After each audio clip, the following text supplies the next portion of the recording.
Hello and welcome back to OC Decoded. I am Erin Brown, licensed marriage and family therapist and mental health counselor.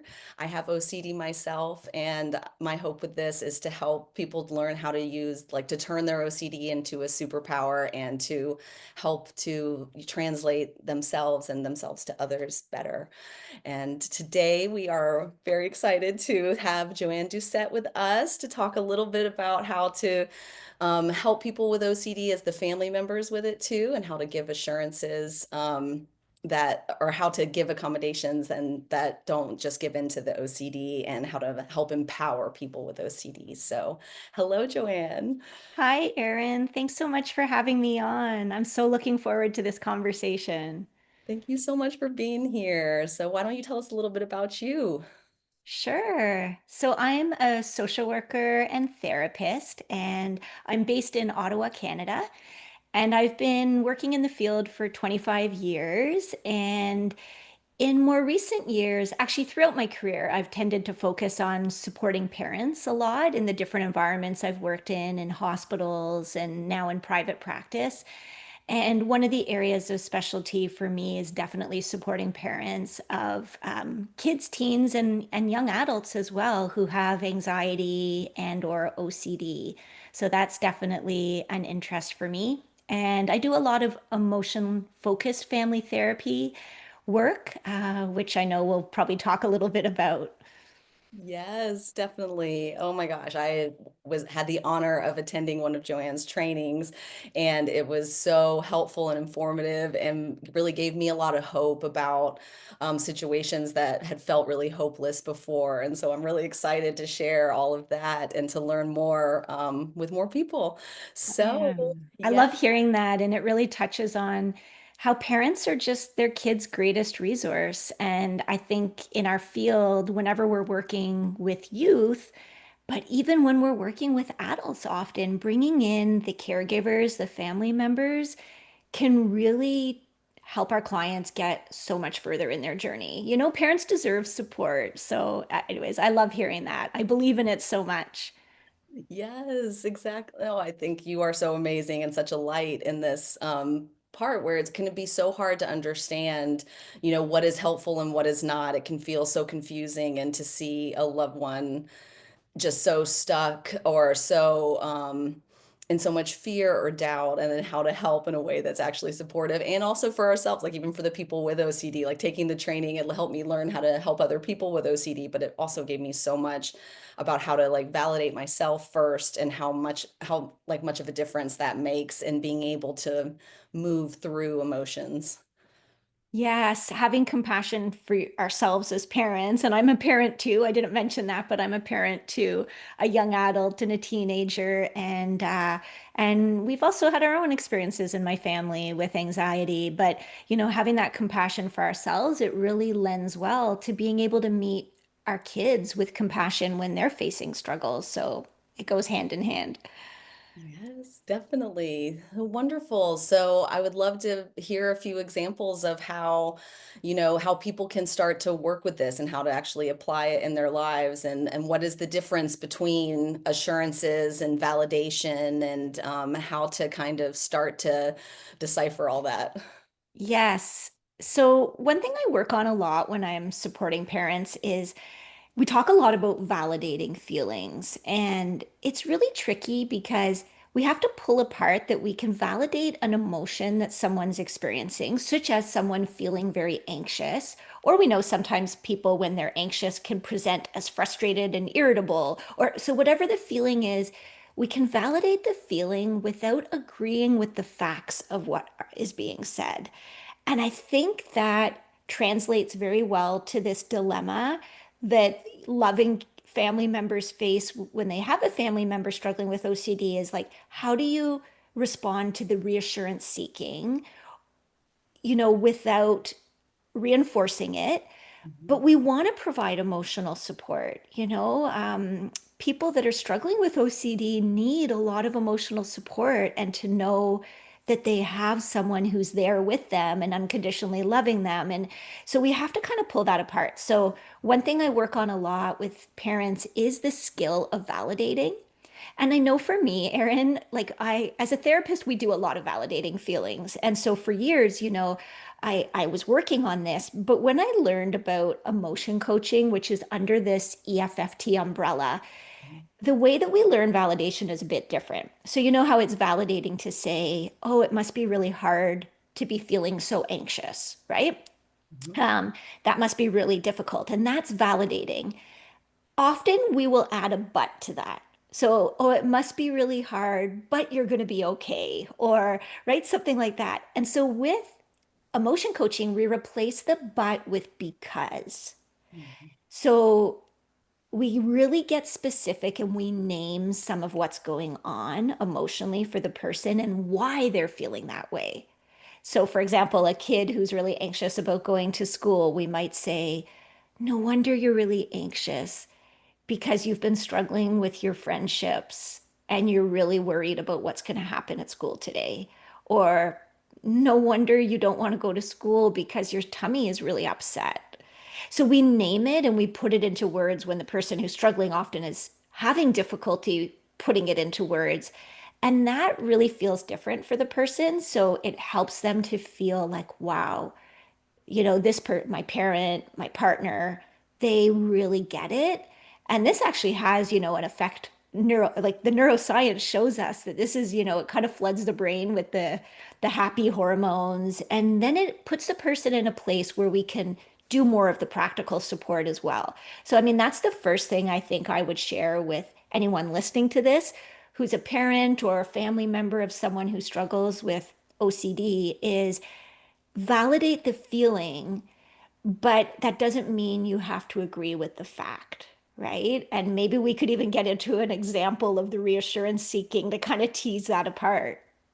Yes, definitely. I think that would be wonderful. I think that's so good. And that because part was one of the most like impactful tools I took away from your training before too, was like really know Mhm. like how empowering it was, how to start to give an idea of connection and being able to, be able to connect and help someone feel understood and that their feeling is okay in helping the oxytocin and all of that, like the feel good to be understood is and how powerful that is. So yes, let's do an example.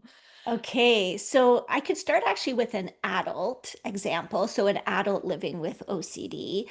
And I know, Erin, you specialize a lot in the sort of relationship focused themes that come up in OCD. So, this, wonderful young adult that I was working with, there was one of the overarching themes, part of her OCD was a lot of relationship based sort of intrusive thoughts. And then she would seek reassurance from her partner, over things that to anyone else would seem so minor. But again, the intrusive thoughts and the compulsions would take over. So, if she had a certain interaction out at a coffee shop or at work, she would be convinced that she had been like bad and that, she would lose her relationship somehow. And so then she would kind of do a lot of confessing, which we know happens a lot with OCD, right? It's really common. And so, that would then, the really supportive partner would listen to the stories and the examples and reassure her, no, I'm not mad at you. I'm not going to leave you. It's okay. A lot of it's okay. That's not bad. But then we know there's a cycle. And next time something like an intrusive thought comes up, there's that compulsion again to seek. So it kind of kept them both in this cycle. And we see this happen a lot. Mhm. Yeah. Yeah. So then, the client can do a lot of work in individual therapy around understanding that, Mhm. but it is so tempting to keep engaging in the reassurance seeking because in the moment it feels so good, even though it then maintains, that pattern. And so this was an example where I invited the partner to come and join a session and work on what does it look like to be emotionally supportive but not reinforce it. And so with some of my clients like this, like we work on, okay, we understand here's what happens. That's important. The family members understand, right? What's going on and where it's OCD. Mhm. And so you can offer to just sit and provide physical affection. You can name it. and kind of say, oh, like this must be so hard for you because you're having these intrusive thoughts, Mhm. right? Or because OCD is bugging you again. And that OCD, like we talk about the OCD, right, as a little entity that's like, that's the common enemy. Not you're not the problem. I'm not the problem. It's OCD. Like those are all strategies. So just naming it, like, oh, there's your intrusive thoughts again, or oh, yeah, you're really stressed. I can be here for you. Like I'm right here, right?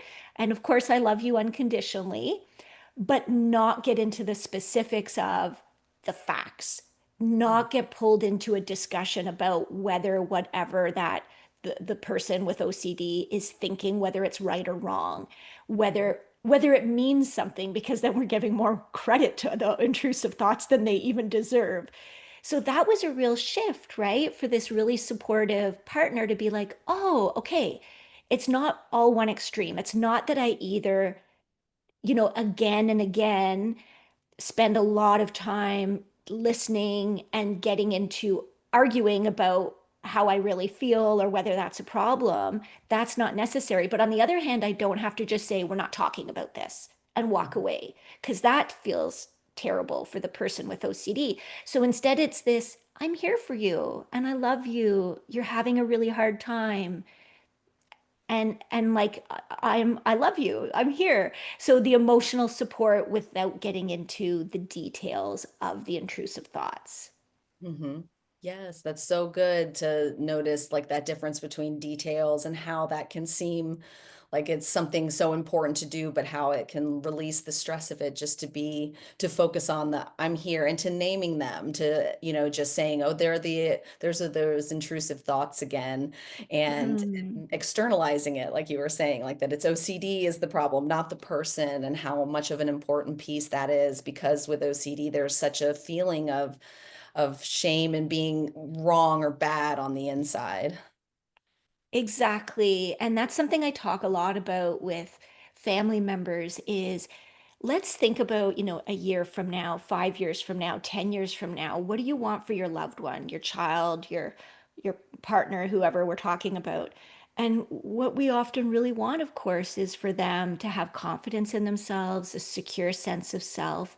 And we know that this is so hard for people with OCD to not internalize a feeling of what's wrong with me and, feel a lot of shame about that. And then that shame presents in lots of different ways. Sometimes it can be presented like in terms of anxiety and depression, people that really internalize a lot of those feelings. And sometimes it can present as a lot of like conflict. When I think of kids that I work with, sometimes they can have some very challenging behaviors, but behaviors are always reflecting these underlying emotional struggles, these vulnerabilities. So it can be quite exhausting for parents because they might be dealing with a lot of anger, some acting out behaviors, but then there's these struggles underneath that are fueling it, and including sometimes shame, as you mentioned. Yes, and I see that as one of the hardest parts about it is making that connection, because there's such a disconnect between what's going on inside and how to translate it to the outside world, or it being misunderstood by the outside world as something else or something bad or wrong, or instead of that, this is a an attempt to cry for help, or a attempt to alert to something going on, and that feeling of, and then the more they Mhm. try to alert and the more the other person either minimizes or over focuses on it, it just becomes more and more hidden, or just more and more internalized in that way. Exactly, exactly. And, for parents, I think, there's such a strong desire to really protect kids' mental health. And so, again, we want to really empower them. And I always say to parents, like, you're already doing a lot.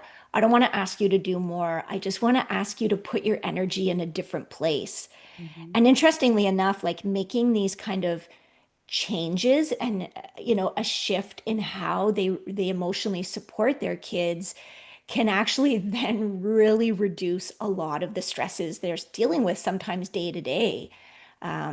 I can think of another example, Erin, that involves kids. And if I think of some kids that I've been working with, in more recent months, I'll share an example of the reassurance seeking. So, thinking of like girls that are in that preteen kind of age. And, we sometimes see issues, coming up. And one mom I was working with had a daughter that had a lot of anxiety and intrusive thoughts. OCD kind of flavor, and there was a lot of behaviors, like we said, a lot of like delaying going to school in the morning, sometimes for a couple of hours. And we know this is what a stressful way to start the day for both this kid and the parent, right? And the other thing that would happen is late in the evening when fatigue was there, and again the anxiety would increase, and the intrusive thoughts. And so there was a lot of reassuring seeking, so that there would be certain behaviors that were quite stressful for the family, and then the child would do a lot of saying, are you mad at me? Are you mad at me? Am I bad? Am I stupid? And I need you to sit with me. And they would get pulled into these cycles that would go on, and the mom was so exhausted. And the kid was exhausted. It's exhausting for the person who is struggling. So the mom and I did work together, just the two of us, because the kid was already getting individual support and doing well with her own therapy. But then this pattern would come out, right? With the reassurance seeking. And so we worked on, first of all, mom choosing a time where both of them were in a good emotional space, both really emotionally regulated. So not in the morning, not in the evening, like on a weekend afternoon when nothing to do with anxiety was at play. And just talking about it in that a validating way. Hey, this is so hard for you. How, those thoughts pop up about, like, am I bad? Or is my mom mad at me? Like, that must be so tough for you because you care so much about how I feel. And no wonder you ask me all those questions and you need a lot of support. And so the girl was really able to hear it because it wasn't in the moment. So that's a strategy I'd love to share with parents. Talk about that pattern that OCD pulls you into in a moment where OCD is not at play. Because then both of you are going to be able to talk about it. And as we mentioned before, talk about OCD as being that third party in the room. So it's not about the kid, it's about the OCD. We even often get them to give a nickname to OCD, right? So the mom did this beautifully. And then she explained to her daughter, we're going to try something different. When you come to me with the reassurance seeking, I'm going to be there for you. And I'm really happy to cuddle with you, to give you a hug, to sit and talk. And I can like tell you how much I love you and that I'm here for you. But I'm not going to answer questions like, are you mad at me? I'm going to remind you that that's anxiety, OCD at play. So the daughter took this in, and honestly, it was so nice to see when I met with mom next. It didn't even take a lot of her having to set those kind of boundaries. And it actually happened very quickly that her daughter stopped doing that reassurance seeking, and yeah, and so that has been much lower level of stress for the mom. And then it doesn't exhaust the daughter as much, and it allows her again to put her energy into taking good care of herself and engaging in other coping strategies that are so important for her, right? Yes, that's such an amazing example in so many ways. Yeah, I can really relate to that also, in that, when I was younger, that was a big compulsion that I did, was that reassurance seeking and asking my friends if they were mad at me, and just all the time. Like, it was any change of their face, like I would just, oh, are you mad at me? Or, needing that. And it was not understood at the time. And and it was not like, it was all made like that, to a point where I showed up one day at school and none of them were talking to me because they needed a break, which understandably so. I mean, like how you said, I think it's such an important thing to highlight, of how exhausting OCD is for the person and for the people around them. And it is Yeah. so difficult. But in that, and wishing that I'd had someone that had been able to understand and do, because it sticks out to me how quick of a change that can be. It's this pattern that feels so entrenched. I mean, I did that for years before my friends said I need a break. I mean, they tried their best. Yeah. And but that also, that, like how you had said, that the cycle can be, it feels so just cemented in so many ways, and it feels like this one little tweak won't change. But like how you said, that just feeling validated and feeling seen and having a plan, and it almost Hmm. feels counterintuitive, or like, like it feels like the opposite of whatever, like you had said, we don't have to over focus on the thing, and actually over focusing on it makes it worse. But how to be able to like reconnect with the person again, and be able to still like to show that love, but without it being the compulsion of seeking that assurance, and how just empowering that is. It gives so much hope. And I think it's such an important skill that doesn't, that can be so simple once you know what you're looking for, like you were saying. Exactly. I'm really glad you shared that example. And like my heart hurts for like younger Erin, because social relationships are so important to kids and teens. Well, at every age, we really need and value those social connections. And I mean, we can imagine if parents who really love their kids unconditionally and are the like wiser adults in the space, even they really, I mean, OCD can definitely tear away at people's patience. And so parents will feel very guilty and say, eventually I just, lose it and I might yell at my kid. I get really frustrated. I just can't deal with it anymore. And then they feel so terrible because they can see their kids hurting. So we can only imagine other kids, they don't have that same bond necessarily, and they don't have the skills. And so you're so right. Like it would have been so nice if there had been an adult who validated your experience and said to you, like, Erin, this is anxiety or OCD or, that's making you think that. And it's not your fault, but let me help you with that. Right? Like that, so that you didn't internalize this feeling of, oh my gosh, I've been making this horrible mistake with my friends and what's wrong with me. Yes, no, you're so right. I mean, and that's a large part of why I'm wanting to do this podcast and all the other things, because, I did see a therapist during that time, or well, it was the school psychologist. And but and like and did not see it as OCD, and just was like, told me like, "Oh, you can't do that. That's not how the world works, just stop it," Mm, essentially. right. Just And stop the behavior because it's so easy.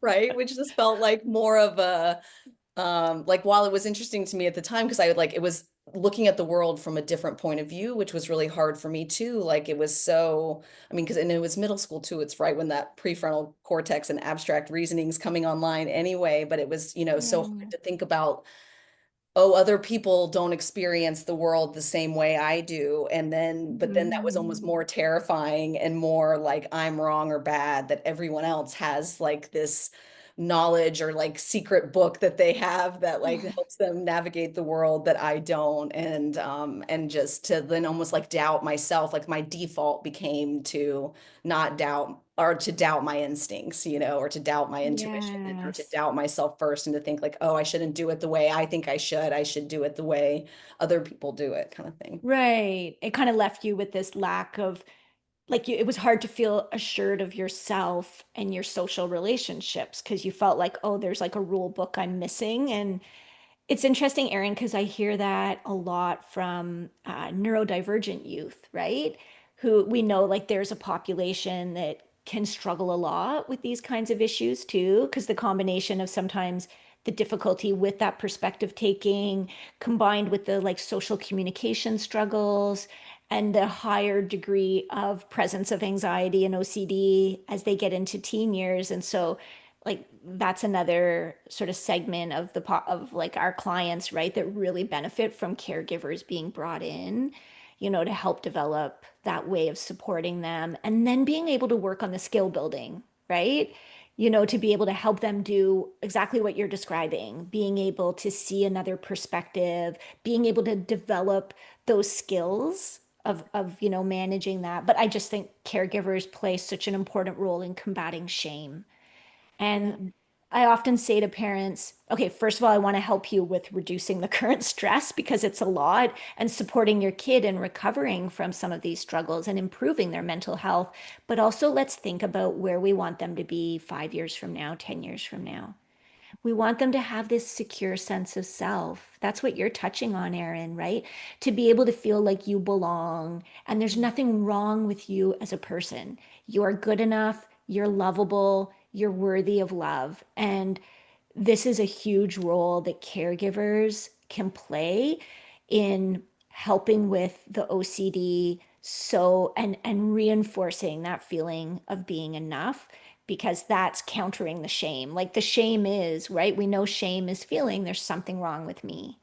Mhm. Uh, so that's one of the best things that we can do to support kind of long-term mental health in youth or adults that struggle with OCD.